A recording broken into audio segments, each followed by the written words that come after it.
Hello my dear viewers, how are you all? I hope you all are good and fine. तो आज करने वाले हम trigonometry practice question. इससे पहले मैंने आपको ट्रिग्नोमेट्री के इंपॉर्टेंट क्वेश्चन कराए हुए हैं, आप उसको मेरे चैनल पर जाकर देख सकते हैं। तो आज करेंगे हम एक्सरसाइज 8.1 का क्वेश्चन नंबर 9। ये सारे मैं आपको इंपॉर्टेंट क्वेश्चन करा रही हूँ जो आपके एग्जाम में अधिकतर पूछे जाते हैं।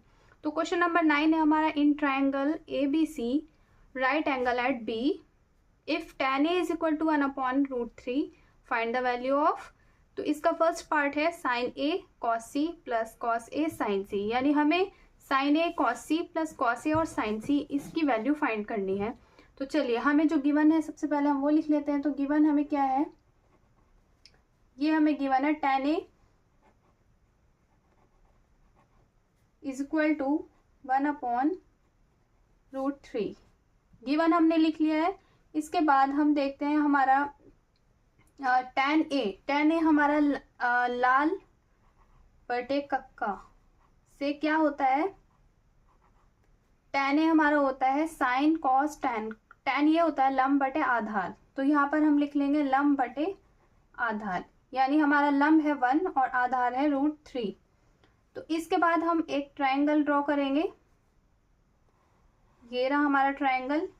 और राइट एंगल एट बी पर राइट एंगल बोला है, तो यहाँ पर हमारा राइट एंगल ये B मानेंगे हम, और ये हम A और C लेट कर लेंगे।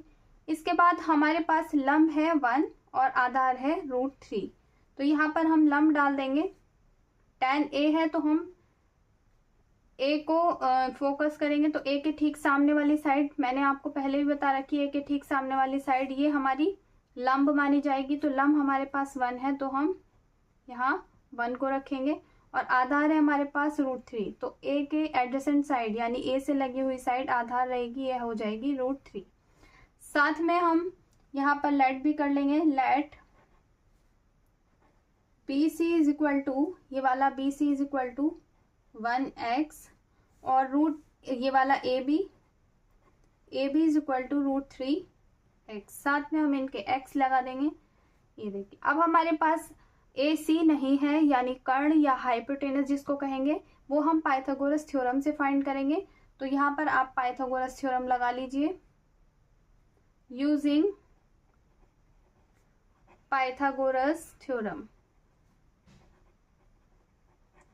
पाइथागोरस क्या होती है, AC स्क्वायर या कर्ण का square is equal to AB square, ये परपेंडिकुलर का square, plus BC square, BC क्या होता है आधार का स्क्वायर।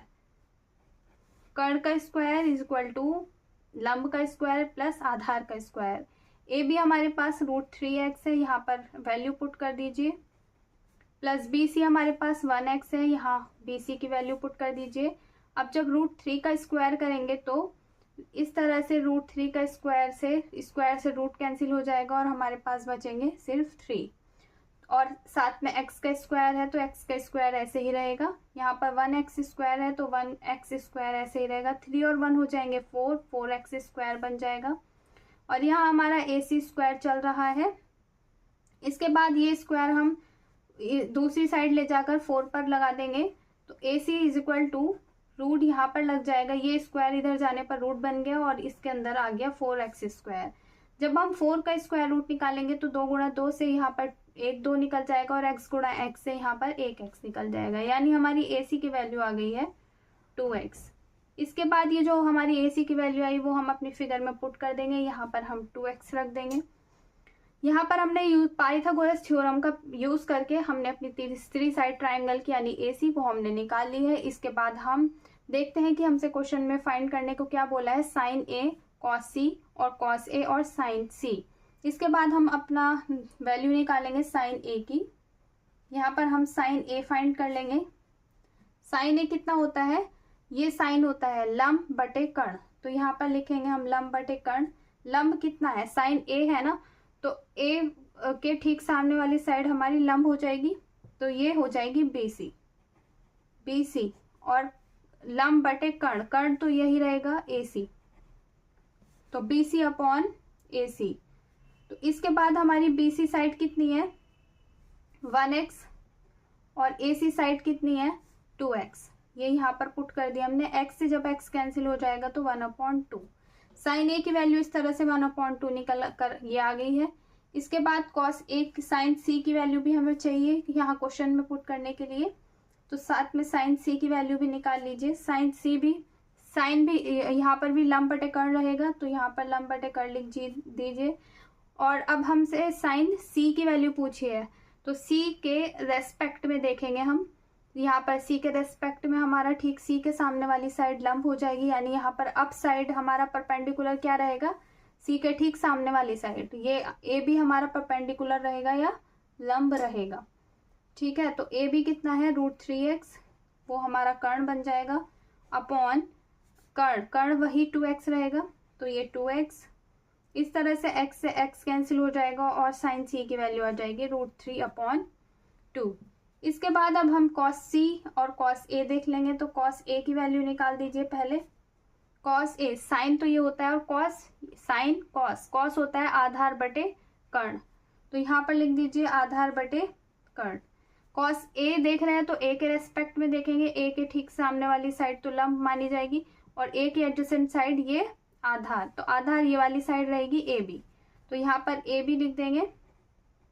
और कर्ण तो सेम रहेगा सभी में AC, तो AB कितना है हमारा √3x, और कर्ण कितना है 2x। यहाँ से x कैंसिल हो जाएगा तो √3/2। ये हमारा cos a की वैल्यू आ गई। इसी तरह हम cos c की वैल्यू देख लेंगे। अब हम c निकाल रहे हैं cos c, तो c के रेस्पेक्ट में देखेंगे, तो यहाँ पर हमारा c के रेस्पेक्ट में देखने पर c से के ठीक सामने वाली साइड तो लंब होगी, और c के एडजेसेंट साइड ये आधार रहेगी, तो आधार कितना होगा हमारा BC। ये हमारा BC आ गया, और कर्ण हमारा AC, यहाँ पर AC रख देंगे, तो BC हमारे पास 1x है और कर्ण हमारे पास है 2x। इस तरह x से x कैंसिल हो जाएगा और 1/2। ये चारों साइड हमारी आ गई है। साइन a हमारी वैल्यू आ गई है, cos c की वैल्यू साइन c की वैल्यू आ गई है, cos a की आ गई है, और cos c की। ये चारों वैल्यू जब हमारे पास आ गई हैं, तो अब हम अपना जो हमसे फाइंड करने को बोला है वो हम फाइंड कर लेंगे। तो हमारा पहला पॉइंट था sine a cos c plus cos a sine c। यहाँ पर ये वैल्यू पुट कर दीजिए। साइन a की वैल्यू है 1/2, यहाँ पुट कर दीजिए, और cos c की वैल्यू भी 1/2 है, प्लस cos a की वैल्यू कितनी है √3/2, साइन c की वैल्यू वो भी √3/2। अब जब हम इनके मल्टीप्लाई करेंगे तो एक ही कम एक, या 1 1 जा 1 और नीचे 2 जा 4, 2 दूनी 4, प्लस जब √3 की √3 से मल्टीप्लाई होगी तो बन जाएगा 3। कैसे बनेगा, √3 मल्टीप्लाई बाय √3, जब इसका स्क्वायर लग जाएगा, क्योंकि 2 टर्म हो गई तो इसका स्क्वायर लग जाएगा, और इस स्क्वायर से रूट कैंसिल हो जाएगा, बचेगा सिर्फ 3। इस तरह से इनकी मल्टीप्लाई हो जाएगी, और 2 2 जा 4, नीचे 4। अब इनका सिंपली एलसीएम कर दीजिए। 4 ऊपर आ जाएगा 1 + 3, यहाँ से 4 आएगा ऊपर और नीचे 4। जब हम 4 से 4 को कैंसिल करेंगे तो 4 1 जा 4, या डिवाइड करेंगे तब भी 1 ही आएगा। तो इस तरह से हमारे पहले पार्ट का वैल्यू आ गई है 1। Sine a cos c plus cos a sine c की वैल्यू हमारी 1 आ गई है। और इसका जो सेकंड पार्ट है वो आपके लिए होमवर्क है, आप उसका आंसर करिए और कमेंट सेक्शन में मुझे आंसर बताइए। आपको ये समझ आया हो तो प्लीज इसको लाइक कीजिए और शेयर कीजिए, और मेरे चैनल को सब्सक्राइब कीजिए। Thank you for watching.